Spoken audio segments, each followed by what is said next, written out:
Certo! Fala nação, e aí, como é que vocês estão? Jame aqui na área, sejam muito bem-vindos ao Jame React. Bom, tô trazendo a pedido de vocês, como também prometi que ia trazer histórias de muitos animes aqui no canal. E hoje, a primeira história dos animes que eu vou estar trazendo é do mundo de One Piece, que faz um sucesso dramado aqui, tremendo aqui nos filtros. Então vai ser a história da origem de cada chapéu de palha revelada em One Piece e suas famílias explicadas. Então, desde já, se inscreve, deixa o like no vídeo, ativa o sininho se for novo aqui. Pô, dá aquela moral, dá aquele voto de confiança. E é isso. Como eu tô falando, eu tô gravando, tipo, televisão, o espelho aqui pra poder captar, pra eu não precisar ter muito problema na hora da edição, que eu também edito pelo telefone. Então, é isso mesmo. Então, cara, apoia o canal que vai estar ajudando demais. Fechou? Bora pro vídeo. Que Todos os chapéus de palha são pessoas diferentes e especiais. Cada um tem a sua singularidade, que eles conseguiram em algum momento de sua vida. É por isso que nesse vídeo eu vou te mostrar Tropa dos chapéus de palha. Eu vou me divertir. chapéus de palha, como eles nasceram e o que tornou eles o que eles são hoje. Interessante. Então fica aqui comigo, que é isso. Galera, de vez em quando eu vou estar aumentando o volume, abaixando o volume, cada zoada externa. Porque eu também não estou usando minha luz, estou usando simplesmente a luz Fala solar. galera, tudo bem com vocês? Eu sou o Gabriel e hoje eu vou um pouco mais a Salve. fundo na história do chapéu de palha e realmente ver a sua origem, até mesmo antes deles nascerem. E antes de continuar, aproveita e deixa o like ainda. Deixa o like aí, galera. Vai ajudar vídeo. demais, né? E com isso, vamos então para a origem de cada chapéu de palha. Vamos começar então pelo Zoro.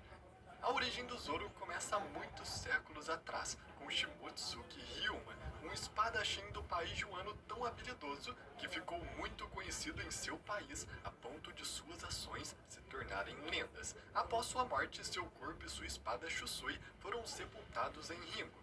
Devido à sua fama, a família Shimotsuki cresceu e se tornou uma família respeitada em Wano, tendo duas regiões do país confiadas a eles. E eles passaram a viver em Wano por muito tempo, até que 55 anos atrás, Shimotsuki Kozaburo decidiu deixar seu país. E então fugiu de Wano, carregando sua espada Wado Ichimonji, que ele mesmo forjou ao lado de outro parente chamado Furiko. Ambos acabaram chegando no East Blue, onde Kozaburo salvou uma aldeia de bandidos. E eles então decidiram se estabelecer ali, chamando o lugar de Vila Shimotsuki. Lá, tanto Kozaburo quanto Furiko construíram suas famílias. Kozaburo teve um filho chamado Koushirou, que mais tarde herdou o dojo da família, e quando Koushirou tinha 29 anos, sua filha Kuina nasceu e ela herdou a espada Wado Ichimonji. Já Furiko se casou com um espadachim chamado Roronoa Pinzou, O cara é Furiko, e teve um velho. filho chamado Arashi com ele. Arashi então se casou com a filha de um bandido da montanha chamada Terra e teve seu primeiro filho chamado Roronoa Zoro, que acabou indo para a Vila Shimotsuki e se tornou rival de Kuina. Após a morte de Kuina, Zoro então herdou a Wado Ichimonji e mais tarde se tornou um caçador de recompensas e depois membro dos Piratas do Chapéu de Palha. Zoro vem da família Shimotsuki de Wano com descendência direta de Ryuma, o deus da espada. Eita. Seguindo então, temos o Sop. O mentiroso. Em uma pequena vila do East Blue, vivia um atirador muito habilidoso chamado Yasop. Suas habilidades eram tantas que rumores sobre ele se espalhavam por boa parte do mundo. 2 anos então depois da execução do rei dos piratas Gold Roger, Shanks começou sua própria tripulação pirata e ouviu rumores sobre esse incrível atirador, seguindo então diretamente para Shanks a Vila parece Saru, o Luffy, onde ele velho. vivia. Aparentemente, Yasop não aceitou a oferta Diferente. de Shanks de início. Então, 3 anos se passaram e Yasop teve um filho que ele chamou de Usopp. Quando Usopp nasceu, Yasop então mudou de ideia e decidiu sair de casa para se tornar um pirata por insistência de sua esposa que falava para ele seguir seus sonhos. Assim, ele então finalmente se juntou aos piratas ruivos, liderados por Shanks. Com isso, Usopp nasceu sem uma figura paterna, por mais que ele ainda admirasse seu pai. Nesse tempo, nariz sua gigante. mãe acabou adoecendo e Usopp, para alegrá-la, começou a mentir que piratas estavam chegando. Ele começou essa prática na esperança de que ela se fortalecesse com a ideia de que seu pai poderia voltar, mas isso não adiantou. A sua mãe acabou morrendo pela doença, deixando Usopp órfão na Vila Syrup. agora, como próximo, temos Chopper. Na ilha nevada do Reino de Drum existia um rebanho de renas que vivia na floresta. Eles eram renas comuns que apenas viviam e se reproduziam no local. Até que uma rena um pouco diferente nasceu nesse rebanho, que tinha a leve estranheza de ter um nariz azul, diferente de todos os outros. Por causa disso, todas as outras renas, inclusive seus próprios pais, o tratavam como um pária, o excluindo do rebanho, sempre fazendo com que ele o seguisse de muito longe. Então um dia, enquanto estava longe das outras renas, como era de costume, a pequena rena de nariz azul acabou achando por acaso uma fruta estranha com formato de cogumelo e a comeu. Mas mal ele sabia que esta era uma Akuma no Mi, a fruta do humano Hito Hito no Mi, que além de lhe dar inteligência humana, o transformou em um híbrido de rena e humano. No entanto, agora ainda mais diferente do que uma rena comum, seu rebanho o abandonou completamente e o largou sozinho na floresta. Infelizmente para a rena que tinha acabado de adquirir consciência, suas tentativas de se comunicar com os humanos na ilha de Drum também foram desastrosas, com os moradores o confundindo com o Yeti e atirando nele. Caraca. Mas felizmente tudo acabou bem, porque ele foi adotado por um médico charlatão do reino de Drum, chamado Dr. Hiriluk, que lhe deu o nome de Chopper e também um motivo para viver. E como próximo temos então a Robin. Na ilha de Ohara, localizada no West Blue, existe a Árvore do Conhecimento, uma enorme biblioteca dentro de uma árvore gigante de mais de 5.000 anos, que guarda o conhecimento de toda a história do mundo. Por causa desse conhecimento antigo, que é um crime contra o governo mundial, vários moradores de Ohara decidiram estudá-los em segredo, se tornando arqueólogos. E lá eles descobriram sobre a existência dos poneglyphs, pedras antigas vindas diretamente do século perdido, e também aprenderam como decifrá-las, aprendendo a linguagem antiga. Porém, para um estudo mais aprofundado, era necessário estudar além da linguagem antiga, também os próprios poneglyphs. E por isso, uma expedição de arqueólogos foi formada para ir atrás das pedras indestrutíveis espalhadas pelo mundo. E entre eles estava Nicole Via. Nicole Via foi casada antigamente e teve uma filha chamada Robin, mas alguns anos depois, o pai da Robin acabou morrendo, e Nicole Via estava prestes a partir, sem data para voltar. O Via então deixou a pequena Robin com seu irmão e sua esposa, porém sua esposa abusava verbal e fisicamente de Robin. Ela deixou claro repetidamente que Robin não era desejada e para ela ficar fora de sua vista. Robin ainda acabou encontrando ao acaso uma fruta especial e a comeu, ganhando os poderes da Hana Hana no Mi, o que fazia todos da ilha a evitarem.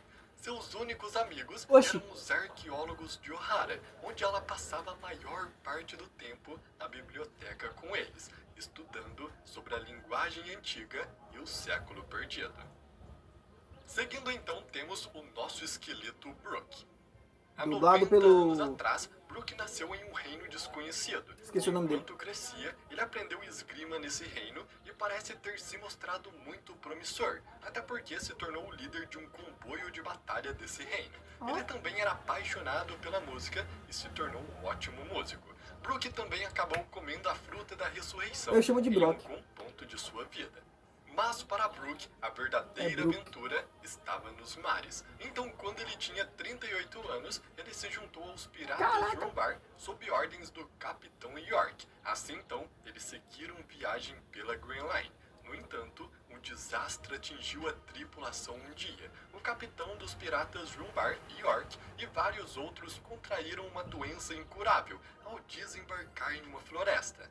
Para evitar que a doença se espalhasse para o resto da tripulação, York decidiu ir embora com os infectados. Então, apesar de perder metade da tripulação, Brook e os piratas Rumbar restantes continuaram navegando pela Green Line em um novo navio. Brook foi nomeado seu novo capitão e as coisas correram bem para Brook e os piratas Rumbar no início. No entanto, ao entrar no Triângulo Florian, Brook e seus tripulantes restantes foram atacados por alguns piratas inimigos. Eles foram envenenados pelos seus oponentes e estavam morrendo aos poucos.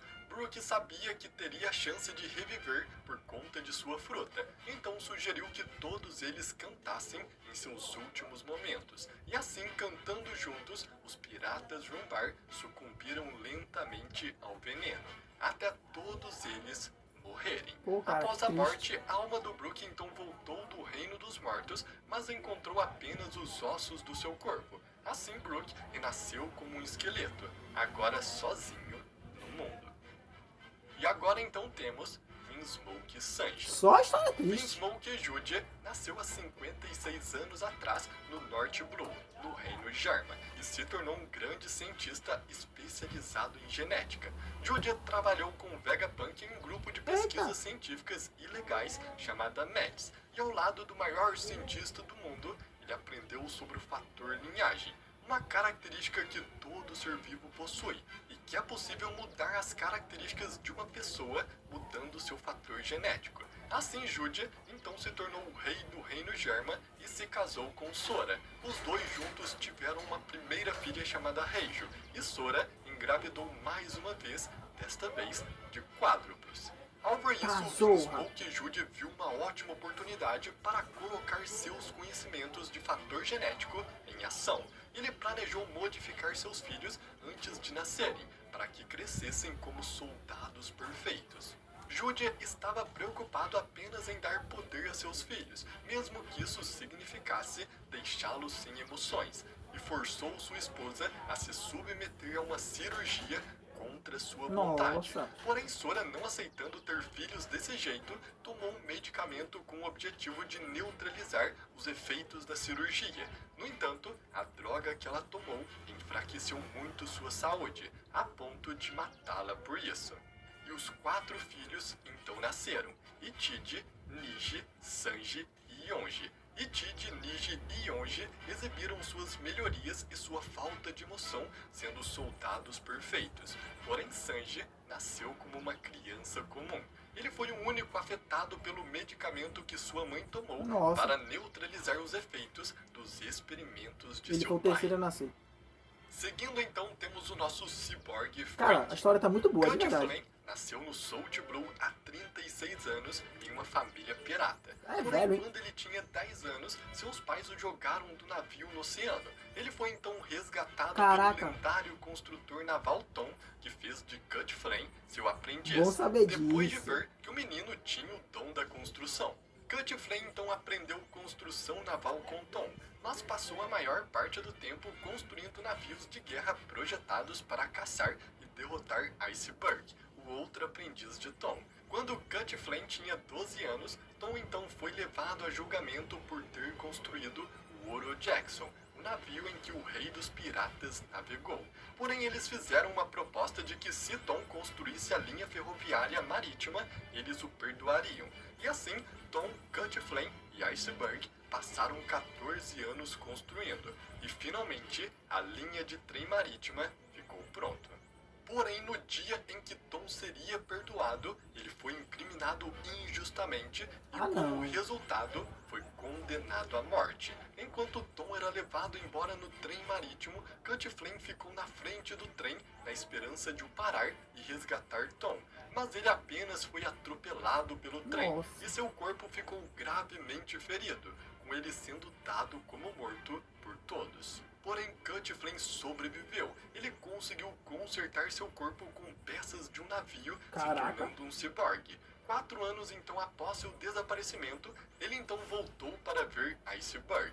Ao ver Cut Flame, Iceberg então lhe deu as plantas de Pluton e disse para ele ir embora dali. Mas Cut Flame decidiu ficar, e para que não encontrassem, ele passou a ser chamado apenas de Frank, para que as plantas de Pluton nunca fossem encontradas com ele. E agora temos então o capitão do Chapéu de Palha, Monkey D. Luffy. Monkey D. Dragon nasceu como filho de Monkey D. Garp, no reino de Goa há 55 anos atrás. E conforme ele crescia, ele seguiu os passos de seu pai e se juntou à marinha, mas saiu algum tempo depois devido às suas percepções de justiça não serem as mesmas da organização. Ele, no entanto, passou tempo suficiente lá para aprender alguns procedimentos importantes de treinamento militar. Dragon então formou um grupo chamado Exército da Liberdade, uma organização militar pequena e pobre na época, que causou vários protestos em vários países. Apesar da falta de fundos do grupo, Dragon já era bastante famoso pelo mundo, o suficiente para ser coberto pelos jornais e se tornar um homem procurado no processo. Seu grupo foi crescendo e então passou a se chamar Exército Revolucionário. Eventualmente, Dragon seria considerado o pior criminoso do mundo, e com o passar do tempo, seus ideais se espalharam lentamente pelo mundo todo, e um por um, os países começaram a apoiá-lo, embora às vezes por meio de conflitos, fazendo com que muitos países caíssem no processo. Com a idade de 36 anos, Dragon e uma mulher desconhecida deram então à luz a um filho, que ele então chamou de Monkey D. Luffy.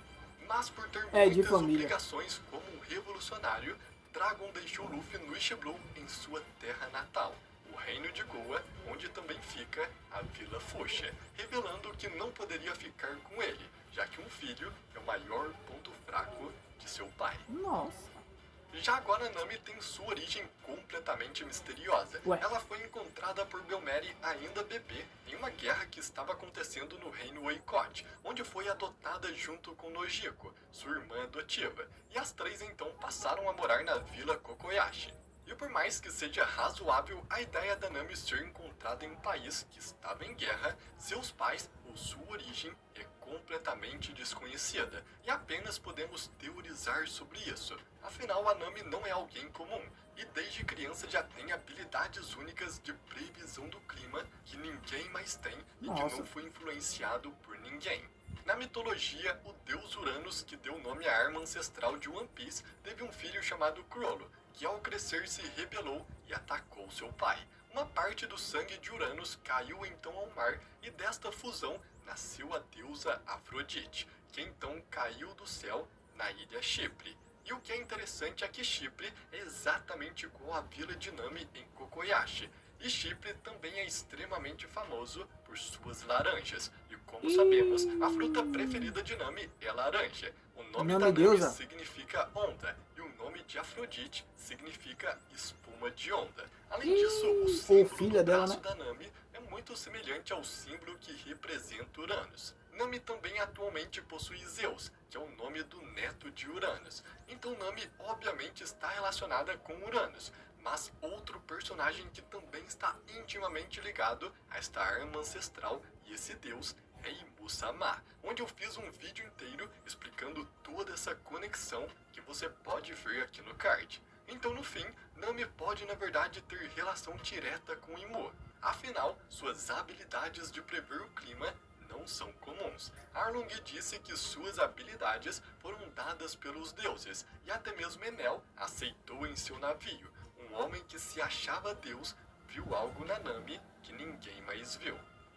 Interessante. E bom, galera, essas são todas as origens de cada um dos chapéus de palha. Cara, eu curti. Eu espero muito que você tenha gostado desse vídeo. Curti. Galera, se vocês curtiram, deixa o like, se inscreve, ativa o sininho. Cara, adorei, tá ligado?